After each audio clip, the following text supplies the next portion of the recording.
In a presidential sense, this was the first opportunity for Biden and Putin to sit down face to face as equals, or as much as you can be with the geriatric. And according to The Hill, Biden says he got what he wanted from Putin's summit. Yeah, well, Biden says that it's true, then, well, it fucking well has to be. Let's see how he clarifies this. And to be honest, I watched some of this press conference, very little, okay? They had individual press conferences. The way that it was supposed to go was there was supposed to be a 5-hour summit. They would sit down, they'd hash out things, and they'd have a joint press conference, and they'd have individual press conferences after that. Sounds like a big day, but Joe Biden also took the entire day off yesterday in preparation for this. So instead of actually going with the agreed upon agenda for the day, they settled on individual press conferences. And then after that, just a 3-hour summit, okay? And they hash things out. So, as you can see, high energy Joe, man, either he just isn't up for the task, or he really has a way with words and can get straight to the point in 3 hours instead of 5. Oh, I think it's a little bit more of the former, but whatever. President Biden on Wednesday framed the 3-hour sit-down with a Russian President Vladimir Putin as a foreign policy win. How so, Joe? White House officials sought to keep expectations low and tightly controlled the optics of the meeting, opting for a solo press conference with Biden instead of a joint one with him standing next to Putin. Yeah, because, doing something that, I don't know, every sitting president, and for Joe, it's definitely sitting. There's not a whole lot of standing going on. They've done with every head of Russian state since, at least Reagan, if not before that? Like, we knew Carter met with all of the Chinese operatives during his time there, but Reagan and his great approach with Russia, or at the time the Soviet Union that eventually brought down the wall, many other factors were included, but of course he's credited, duly so, with bringing down the Iron Curtain and ending the atrocities of the Soviet Union. And since then, there have been tepid relations with the former second world country, and this is once again just one of those little concessions that need to be made for a 78-year-old barely there president. President would not divulge his planned meeting to Putin when asked about the preceding group of G7 and NATO summits, and officials repeatedly said they hoped for a predictable and stable relationship with Moscow. Oh, that definitely contradicts everything that Biden was saying during the campaign, during the presidential debates, and all the way up till about a week ago, where Putin's a killer, we're gonna take a hardline stance with Russia. But instead they had to have a shortened meeting and individual press conferences, and the toughest stance that Biden took during this entire charade was against a CNN reporter, but we'll get to that. And as you can see here, The Hill, who I've shit on for just reasons, just goes on to say that, Biden's fine. I think that's the best way you can put it, even being the most charitable.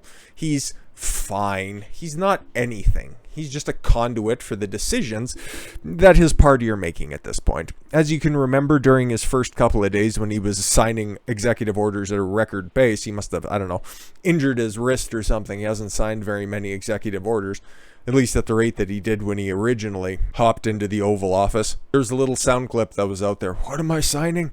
That's perfectly emblematic of what's going on right now. And with the media turning on their darling, their Frankenstein's monster, Kamala Harris, with that disastrous South America trip. I don't know what they're going to be attempting to do here. Well, actually, I can see what they're going to be doing, but I don't think it's going to have the anticipated result. But we'll finish up with this. I could give less of a shit meeting. Honestly, I wasn't even going to talk about this, but the way that the media is A, not covering it, and B, just being like, well, Biden said it was good, so we got to say it's good. It's such a who gives a shit moment, because, okay, trying to build up Russia at this point as being some big global threat, where would you put them? Where would you put them on the list of global enemies? If we're being honest, honestly, you'd put China number 1.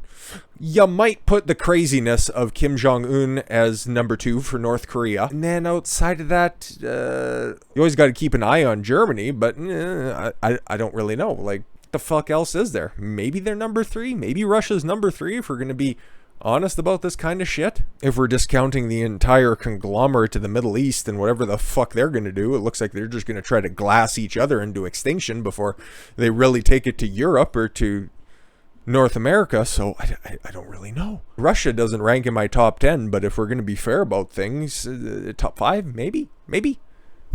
Well, let's finish up the left side of the argument.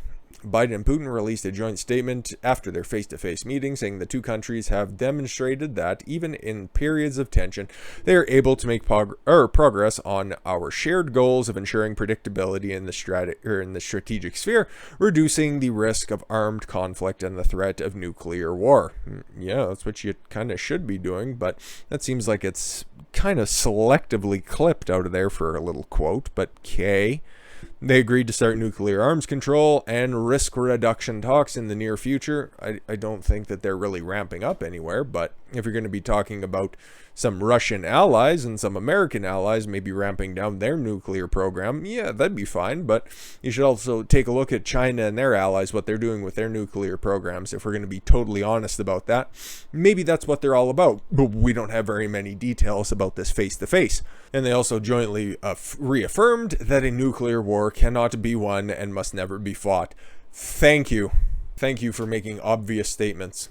They also noted the recent extension of the 2010 New START Treaty, which limits the number of missiles and bombers the two countries can deploy. Putin also announced that the US and Russia agreed to send their ambassador back to their respective posts in Moscow and Washington, though he did not address specific timing. Biden did not discuss the issue of ambassadors at his press conference.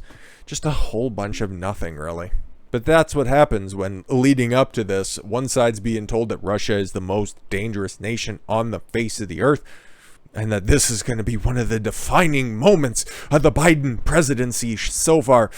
And then the narrative immediately gets switched to, oh yeah, he wasn't really asking for a whole lot, so you know what, Biden kind of got what he wanted out of this truncated meeting. Yeah, no, it's totally fine. So the rest of this article just goes on to explain things that didn't happen at the press conference specifically, and instead bringing up worthless points like 2 GOP lawmakers on Wednesday urged Biden to impose sanctions on Russia for the poisoning of Putin critic and activist Alexei Navalny, who will have to discuss at a later date because his support is so fictitious CNN should be quoting it as a secret source.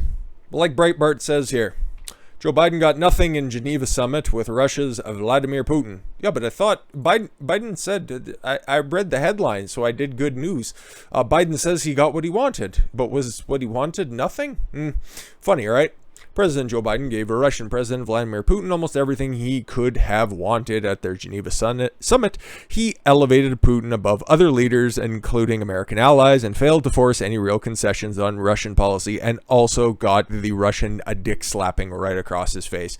Because, every single nitpick that you can make about the United States right now was made and leveled against Joe Biden. It was pretty embarrassing, the sound bites and the little clips coming out of what Putin had to say as opposed to what Biden had to say, because he was just lucky that his dentures didn't fall out of his mouth or his hair plugs didn't shoot up into the fucking roof. It was not great, but again, reporting on anything that Biden does, I just feel like I'm yelling at the wall. I might as well be screaming at my clock that's directly in front of me here.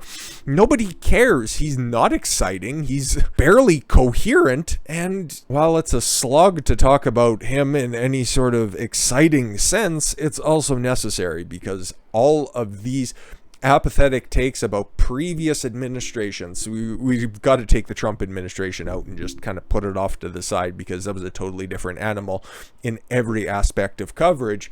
But all of that apathy during Bush Sr., Clinton, W, and then Obama, it was nobody knew who really was in charge. Nobody really paid attention outside of the couple of months where Clinton was impeached for putting it in the cigar burns.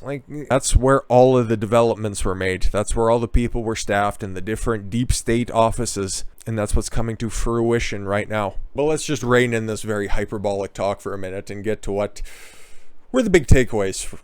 Big is relative, I suppose, in this one, but cooler power dynamics. Biden and Putin's polite but stilted interactions were a cool contrast from Russia's Russia's a warmer exchange with former President Donald Trump during their 2018 Helsinki summit, which even conservative says was a loss for the commander-in-chief. I don't know which conservatives those were, but whatever. The president only appeared publicly side by side twice to shake hands in front of the steps at the Villa Lagrange and before their 90-minute one-on-one conversation, accompanied only by their top diplomats and translators. I don't know why they need translators. Putin can speak fluent English. Still no trust. Well, wouldn't you think this is one of the things that Biden should have been trying to get from Putin if he walked everything back? And I think it was, yesterday or Monday? Well, it must have been Monday because he didn't do anything yesterday. He was sleeping the entire day. That Putin's a worthy adversary and a guy that America should be working with. Things of that nature. Wasn't that something he was kind of looking for? If he got everything that he wanted, well, it shouldn't be a debatable point. The White House was quick to correct chatter that Biden had nodded at an American reporter asking the president if he trusted Putin. Okay. The journalist yelled her question at Biden during an unruly press event in which select news outlets were invited into the Villa Lagrange library to take photos and shoot TV footage of the presidents during a chaotic free-for-all with members of the press shouting questions over each other. Oh, it's funny considering who this comes from. The president gave a general head nod in the direction of the media. Don't read into the approving nod that the president gave. In fact, he was just trying to acknowledge somebody's existence. You know, things that you have to do when somebody's clearly asking one question, not after Grandpa previously snapped, but we'll get to that in a moment. He hasn't responded to any question or anything other than the chaos. White House Press Secretary Jen Psaki wrote in the "Nothing to see here, plebs, continue to move on" statement. Biden was pushed on the issue during the post-summit press conference, insisting trust was not at stake after Putin made claims such as recent cyber attacks were launched from the United States. It's funny, right? Because Putin was asked, I think it was by the CNN reporter, it doesn't really matter, about recent cyber attacks that have been orchestrated in Russia without any receipts that they actually came from the Russian government. So then Putin decided to reverse that. Oh, I've heard about recent colonial pipeline shutdown. That's very odd. You guys think that it's Russian. Well, it could have came from within your own borders. You guys are not too hard on crime, so who knows? I don't know. You don't know either. Why ask me question? And Sleepy Joe said he still is concerned that we, in fact, are looking to take him down. This is about self-interest and verification of self-interest. He said words, they just don't mean anything. And then, here's where he got kicked in the nuts. Biden, that is. Whataboutism was the order of the day. Putin defended himself against Biden's criticism over his human rights records, including his treatment of Navalny, by deflecting with U.S. actions in Guantanamo Bay. It wasn't supposed to be closed under Barack Obama, but is still kind of open. But Biden's going to close it, though, definitely. He's got a plan in place. Sure. The Black Lives Matter protests and the January 6th sacking of the Capitol building. Sucks to suck. Of the question of whom is murdering whom, people rioted and went to the Congress in the United States with political demands, and many were declared as criminals, and they were threatened with imprisonment for 20 to 25 years, he said through a translator. He added, "We sympathize with what's happening in the States, but we do not wish for that to happen in Russia." Ugh.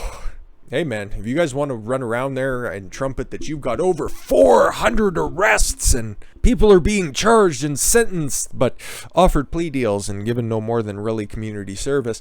No, definitely. It was a terrible thing that happened at the Capitol Hill on January 6th. If you want to continue to trumpet that, well, guess what? You're going to have to deal with the backlash from other nations around the world that think that it's, well, and rightly so, the circus that you're making it out to be. Biden slammed the comparison between the events of Black Lives Matter and January 6th as ridiculous. Thanks, Joe. Good comeback. Contending human rights will always be on the table. Oh my god. What? That's pretty embarrassing. You could bring up recent examples of things that Putin has done, right? You can continue to say that he's a killer, but at least provide some receipts. I don't know for sure.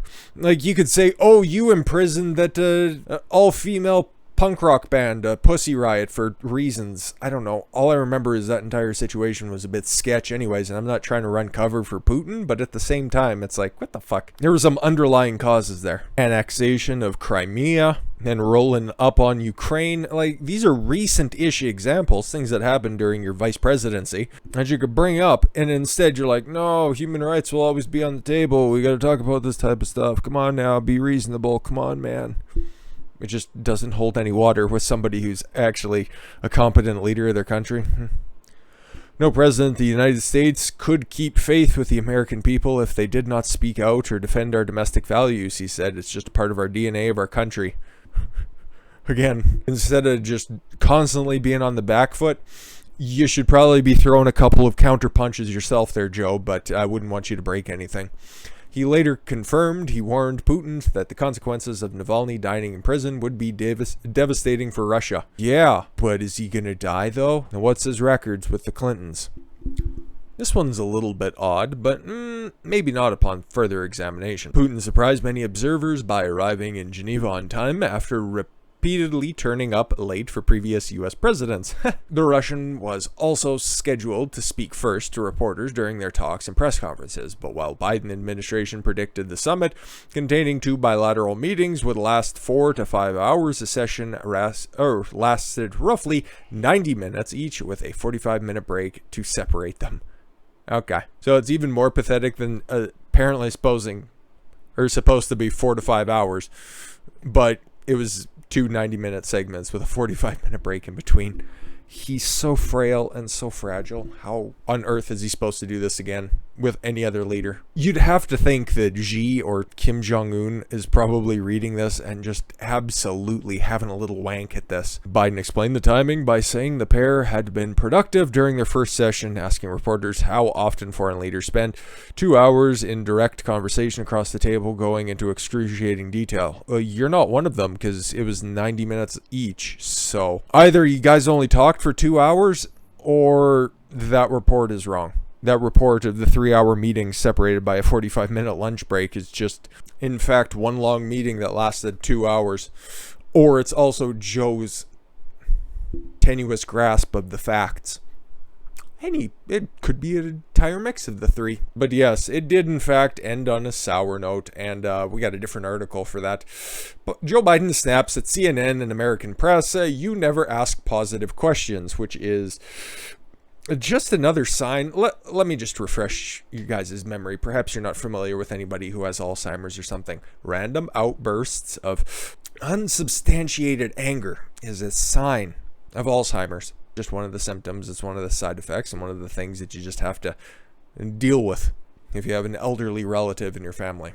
It's something we seen previously on the campaign trail when Biden went, you're full of shit, when there was that union worker at the factory, I think it was in Pennsylvania, asked him about his stance on gun control. It's like, you don't need that AR-14 and buy a shotgun. Or somebody else in one of his bingo hall rallies that was about a quarter sold out. The larger fellow asked him about his physical fitness, if he would be physically strong enough to assume the office of the president, and he challenged said larger fellow to a push-up competition. We could continue to go on and on, like how the reporter, I believe it was MSNBC, the black fellow who asked Joe Biden if he had taken a mental aptitude test, and then in response Biden asked him if he had taken a crack cocaine test. I guess you comment on what you know, and apparently Hunter's results had made its way back to the family compound. But this one here is just another example of me not being a doctor, but being able to connect the dots, and something that I can do by reading different news articles, but something that's just not happening in that damaged old skull of his. President Biden snapped at CNN reporter Caitlin Collins on Wednesday at a press conference following his meeting with Russian President Vladimir Putin. As Biden began leaving the summit, Collins asked the president how he was confident that Russian President Vladimir Putin would change his behavior. I'm not confident that he will change his behavior. What the hell? What do you do all the time? Biden snapped. When did I say I was confident? Clip that. Collins replied that Biden had said he would know in 3 to 6 months whether the meeting was a success. Oh my God. Really? How? Normally, if you have a meeting with somebody, you hash some things out. You have a good sense if a conversation went well. I don't normally have to sit on something I've said for 3 to 6 months to figure out if it comes true or whether or not it was a productive meeting. But I guess things are different when you're 78 years old. What I said was, what will change their behavior as the rest of the world reacts to them and diminishes their standing in the world, Biden said.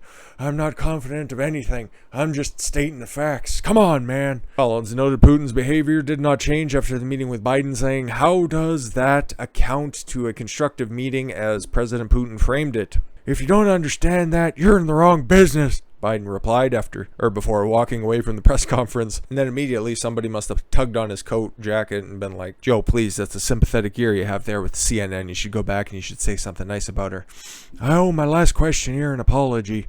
I shouldn't have been such a wise guy with that last answer I named. Oh, can you identify which reporter that was? No? Okay. Don't worry about it. But like I said earlier, there's nothing exciting about Joe Biden. The best we can pull is that he snapped at a CNN reporter. Cool. He probably also snaps at several other aides that are around the White House. Things that we'll never hear about. Probably because nobody wants to disparage somebody who remembers the Civil War. This entire summit, I'm going to include the G7 with this. It was so uneventful, it almost hurt. The only thing that came out of it was just really shitty memes of a bunch of self-important assholes standing on the countryside on a creepy podium with one quasi-fruitcake with a mask over his face while everybody else is just as equally vaccinated going, look at the fuck at this guy. Or then them all huddled up in a little room putting on their masks to take a picture and then taking them off immediately afterwards, not leaving the room or anything, just having very close conversations.